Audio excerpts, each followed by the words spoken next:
Situé aux abords du lac d'Orient, face à la plage de Géraudot, le centre de vacances Les Ambers vous accueille dans un cadre reposant et verdoyant. Ouvert aux familles, comités d'entreprise et associations, le centre vacances possède des installations et un environnement lui permettant de recevoir les enfants lors des sorties scolaires, centres aérés ou classes vertes, mais aussi des groupes d'adultes lors des séjours découvertes, des réunions de CE ou familiales. Situé à proximité d'une grande variété de richesses naturelles, culturelles et de loisirs, le centre vacances des Ambers est un lieu idéal de séjour en Champagne-Ardenne. Renseignez-vous au 03 25 39 53 56 www.ccprs.fr.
De retour dans cette spéciale porte de Romilly, nous sommes au pied de l'église Saint-Hilaire qui fait partie de cette communauté d'agglomération. On est pratiquement à marcher à travers champs avec Bernard Berton, vous êtes le maire de Crancey, vous faites partie de cette communauté de communes. On a évoqué beaucoup d'initiatives déjà dans cette émission. On voit que ce sont des communes comme la vôtre, Crancey, qui se bougent et c'est vital pour essayer de faire vivre votre commune. Oui, bien sûr, il faut toujours qu'on essaie d'aller de l'avant et de proposer des nouvelles activités et des nouveaux commerces et autres, parce que c'est l'attrait de notre village qui est en cause et on a besoin de ça pour que la population continue à venir dans nos villages. Justement, combien d'habitants à Crancey? 765. 765, il faut être très exact. Justement, on est allé voir à Crancey quelques-unes de vos initiatives. Cyril Tavernet vous a rencontré et nous avons pu, à travers un reportage, évoquer les initiatives de Crancey pour faire bouger la commune.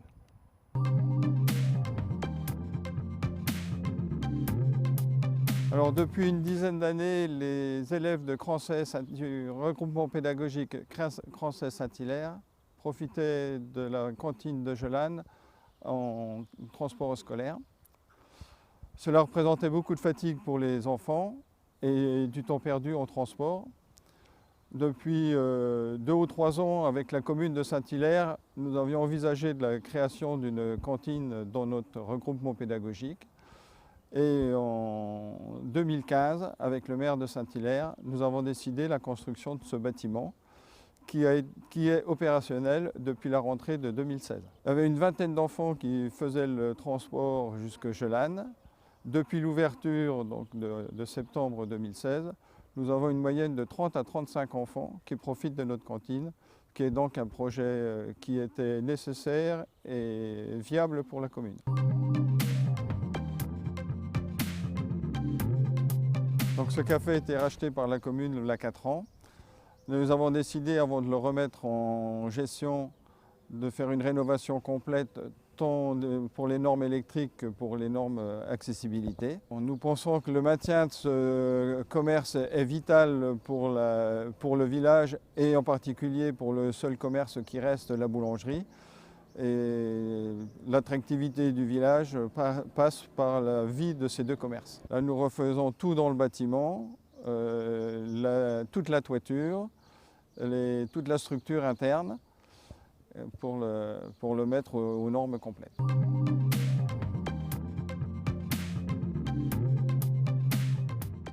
Bernard Barton, le café que l'on vient de voir, qui est en pleine rénovation, vous avez quel objectif pour ce café, pour ce commerce? L'objectif, c'est de garder l'attractivité de la commune, garder le maximum de commerce sur notre commune. Ce café qui va faire bar, tabac, journaux, relais poste est un plus pour le village et surtout pour maintenir aussi l'activité de la boulangerie qui se trouve juste à côté. Découvrons un peu plus Crancey. Quelle est l'origine de la commune? Alors le nom du village vient du prélatin corsa, qui veut dire vallée, et ce qui correspond bien à la position du village dans la vallée de la Seine. Ce nom a évolué au cours des temps au XIIe siècle en Cressoncey, au XVIe en Cressonceium, et pour arriver à Crancey de nos jours. Le village était entouré de murs à un moment? Oui, il y a eu des fortifications à une époque. Qui ont disparu, on ne sait pas encore exactement à quelle époque, mais c'est une mini-forteresse d'une certaine manière, Crancey. Parlons maintenant de notre époque. Le développement économique de Crancey, vous essayez de le mettre en place comment? Déjà, on a 2 usines importantes implantées sur la commune, la société ICOA qui fabrique de la mousse de polyuréthane et la société Matflex qui utilise cette mousse pour fabriquer des matelas principalement et des convertibles. On essaie aussi de maintenir, on l'a dit, les commerces, l'artisanat. On a une coiffeuse qui s'est installée dernièrement sur la commune.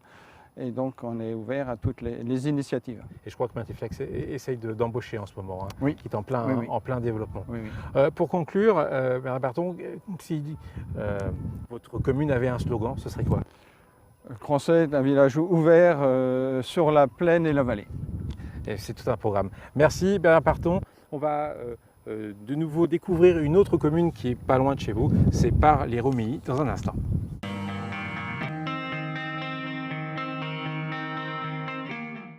Dernière commune à découvrir durant cette spéciale porte de Romilly, Par-les-Romilly. Nous sommes avec Serge Grégoire, le 2e adjoint au maire de la commune. Bonjour. Bonjour. Combien d'habitants déjà à Par-les-Romilly? 812 âmes à Par-les-Romilly, dénommées les Pariens. Et je crois que c'est une commune assez ancienne en fait. Par n'est pas né d'hier. Nous avons retrouvé des vestiges de l'époque paléolithique, et part exister en tant que village dès le Moyen-Âge, puisqu'on retrouve cette dénomination dès 1175. Alors on va revenir au XXIe siècle avec un développement de cette commune, avec un travail sur les infrastructures, notamment pour l'instant la salle des fêtes. Alors, la salle des fêtes a été achevée dans le premier trimestre de cette année. Ça répondait à un besoin assez important, elle était très utilisée. Et pour compléter cet équipement qui servait à beaucoup de choses, y compris au monde associatif, nous allons rénover dans l'avenir très proche la maison des associations pour qu'on puisse y loger les associations qui travaillent avec beaucoup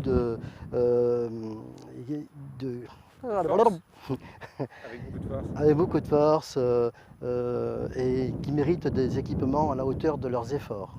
Également dans ce projet, une partie dédiée plus précisément au dépôt de pain qui aujourd'hui est abrité dans un mobil-home.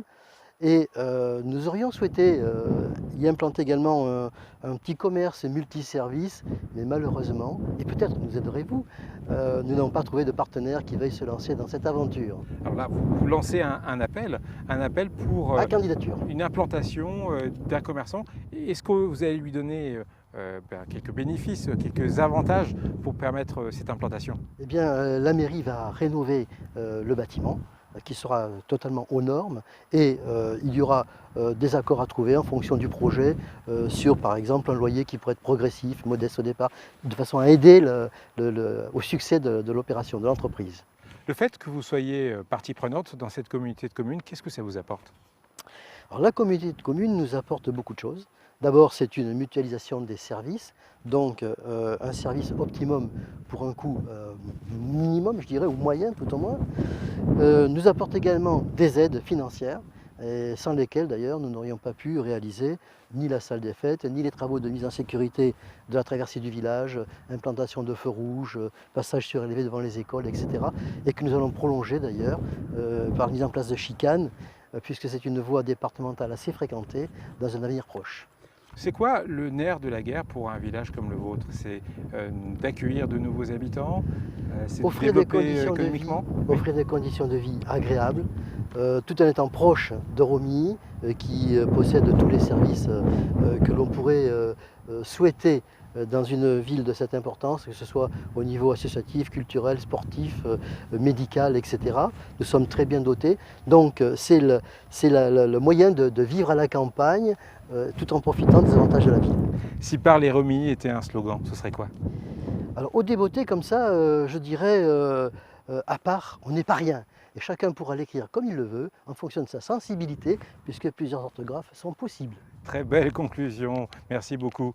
On se retrouve dans un instant pour une dernière partie consacrée à cette spéciale porte de Romilly, consacrée au développement économique de cette agglomération. A tout de suite.